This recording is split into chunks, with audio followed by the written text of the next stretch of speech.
Hi readers, this is our readers workshop for today. So in our last couple of lessons, you guys have practiced using literary language, finding it in your books and understanding why does the author use it.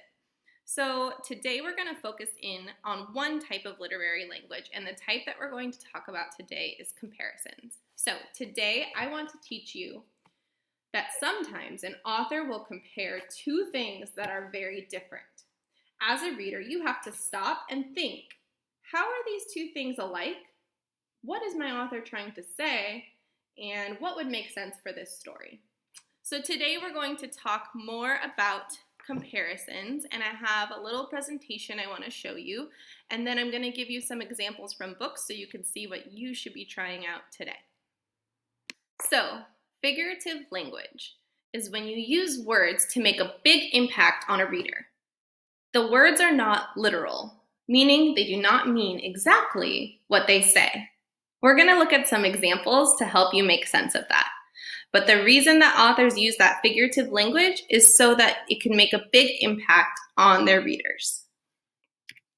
So like I said, we're going to be talking about comparisons today. So a comparison is to take different things and to say why they're alike or why they're different. Today in Reading Workshop, we're going to be focusing on taking two things that are seemingly very different and thinking about how they are alike. You might remember my example from the first part of this lesson series, where I said her eyes were as blue as the ocean. Here you can see I have some pictures of a cute little baby with bright blue eyes and the ocean. So, why did I say her eyes were as blue as the ocean? Because I want the person who's reading this piece of work by me, where I say her eyes were as blue as the ocean, to think about her eyes and to really understand that they are so blue, right? I could just say she has blue eyes. But that's not as exciting or interesting for my reader as her eyes were as blue as the ocean. So that's one example of a comparison. We're going to talk about 3 different types of comparisons today. And this one here is an example of one of them, which is called a simile. So when you have a simile, you are comparing two things using like or as. Those of you who were in Switcheroo with me had a lot of practice working with similes, so hopefully this feels like a review. So here I have 2 pictures. I have a guy who's on a run, looks like he's moving pretty fast, and I have a jaguar. So if I was comparing the man who's running fast to a speedy jaguar, I might say the man ran fast like a jaguar, or the man ran as fast as a jaguar. Do you see how when I add in that like a jaguar or as a jaguar, it becomes more interesting to read, rather than just saying the man went on a run, he ran fast. It says the man ran fast like a jaguar. It even makes you read it in a different way. So when you're working with a simile, that means that you have 2 things that are being compared and that the words like or as are there.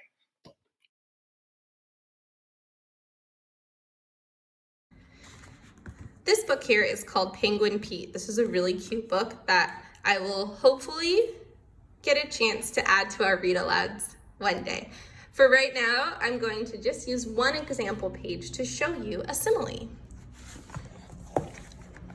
So, I'm going to give you a little example of what you're going to do today. This page says, Pete's first few strokes were rather clumsy, but soon he was gliding through the cold water like an eel. He could even do a backstroke. He came in last in most of the swimming races, and he lost when the penguins played games, but Pete was a good loser. Do you notice any examples of comparison on this page? So, right here it says, Pete's first few strokes were rather clumsy, but soon he was gliding through the cold water like an eel. I'm noticing this word like right here. Remember, when we see like or as, we know that it is a simile. So when you're working independently, you're keeping an eye out for examples of comparisons. And what you're gonna write down is the type of comparison, whether it's a simile, a metaphor, or personification. And then you're gonna tell me, what does the author really mean? What you found, either a simile, a metaphor, or personification. And then you're gonna tell me, why did the author use it? What are they really trying to say? Because he doesn't mean that this little penguin was an actual eel, right? He didn't think that the penguin turned into an eel. No, he wants you to realize that the penguin was a really good swimmer. So what you could write down here, and it can just be a note form, doesn't even have to be a complete sentence. Penguin Pete was very good swimmer. So you're writing down what type of comparison it is, and then you're writing down why the author put it there. What does it really mean? Remember, it doesn't literally mean that the penguin turned into an eel when they say he swam like an eel. It means that he's a good swimmer, right? When you picture an eel swimming through the water, they're smooth and they're skilled. Another type of comparison is a metaphor, and a metaphor is comparing two things without using like or as. So it's similar, but a little bit different. So I have the same two pictures here, the man and the jaguar. I have a couple of sentences using metaphor down at the bottom. The first one says, when he started running, the man was a jaguar. So when I say that, do I mean that he literally transformed into a jaguar? No, I'm actually just saying that he was running really fast, right? But instead of just saying he was running fast, I said he was a jaguar. So it makes you feel like you can really picture this speedy man because you know that jaguars are fast, and it makes it more interesting. This book is called Sylvester and the Magic Pebble. This is a great book too. We're going to use one page for an example. I'm going to read it to you. On a rainy Saturday during vacation, he found a quite extraordinary one. It was flaming red, shiny, and perfectly round like a marble. As he was studying this remarkable pebble, he began to shiver, probably from excitement, and the rain felt cold on his back. I wish it would stop raining, he said. Do you notice any examples of figurative language on this page? On this page, there's an example of a metaphor. Remember, a metaphor is when you compare two things, but you don't use the words like or as. So, I was looking at this sentence right here. It was flaming red, shiny, and perfectly round like a marble. Right here it says it was flaming red. Do you think that the marble was literally on fire? There were flames coming off of it? No. Flaming red is to give you a picture in your mind of it being super bright red. So what I'm going to write down here is Pebble was super red. So this is showing that I understand why the author said that it was flaming. You don't have to write that it was flaming again. I can see that on the page. You're going to just tell me that it was what the meaning of the language is. Okay, so now we've done an example of a simile and an example of a metaphor. Okay, the last type of comparison I'm going to show you today is personification. So, personification is when you give the qualities of a person qualities, to something that's not a person. I have an example here that says, the bus sighed as it came to the stop. So, let's think about that for a second. Do I literally mean that the bus sighed? What does it mean when you sigh? It means that you kind of go like, can a bus sigh? No, a person can sigh, but a bus can't sigh. But when I say that, can you picture what the bus is doing? Have you ever seen a bus at a bus stop? Right when it starts to pull off, it sort of makes that sound, which sort of sounds like when a person sighs. So the bus sighed as it came to a stop is a way to help you picture and hear what that might have sounded like.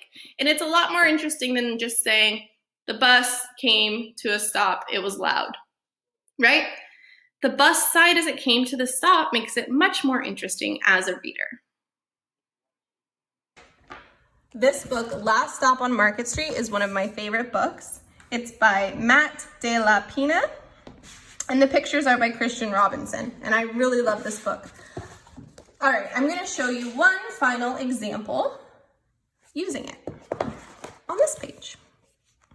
He ducked under his Nana's umbrella, saying, "How come we gotta wait for the bus and all this wet?" "Trees get thirsty too," his Nana told him. "Don't you see that big one drinking through a straw?" CJ looked for a long time, but he never saw the straw. So on this page, we have another example of figurative language.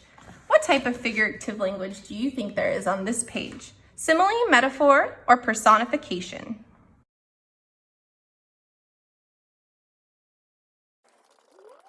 This page has a couple of examples of personification on it. Do you see them? Let's look at this sentence here. They're talking about the trees. "Trees get thirsty too," his Nana told him. "Don't you see that big one drinking through a straw?" Is this tree here drinking through a straw? Can a tree drink? No, trees don't literally drink, right? They do need water to live, but they don't drink it out of a glass or use a straw like we do. They absorb it through their roots. But his grandma here is saying that he is sucking up that water the way that we would suck up water using a straw. So right here, I would write personification and I would put the tree needs water to grow. Right? Because that's what she's saying here. He's asking, why is it raining? And she's saying the trees need water to grow by saying the trees get thirsty too and they drink it up through a straw. So that's an example of personification. So now you have an example of all three. Boys and girls, when you are reading today, it's okay if you find a book that doesn't have an example of a simile, a metaphor, or a personification.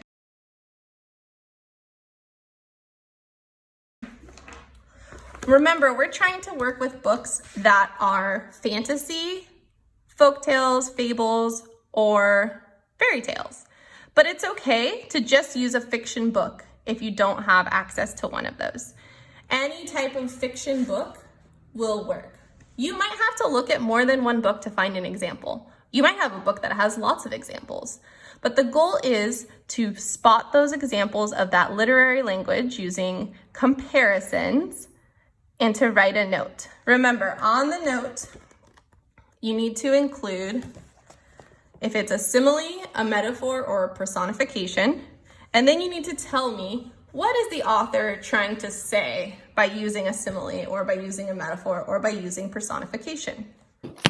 For today's workshop, please make sure that you add an attachment of your work. If you're using a book like this, just taking a picture of the page with the sticky and the example that you found is perfect.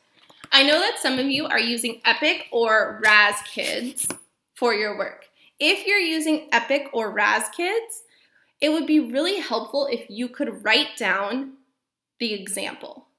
So it's totally okay to use Epic or Raz Kids and get out a piece of paper and do the notes on a piece of paper, but just write down what the simile, metaphor, or personification was, since I can't see your book if you're using Raz Kids or Epic. So please make sure that you attach an example of your work before you mark as done. One attachment showing one example of either personification, simile, or metaphor is perfect. All right, boys and girls, happy reading. I'll see you again soon. Bye.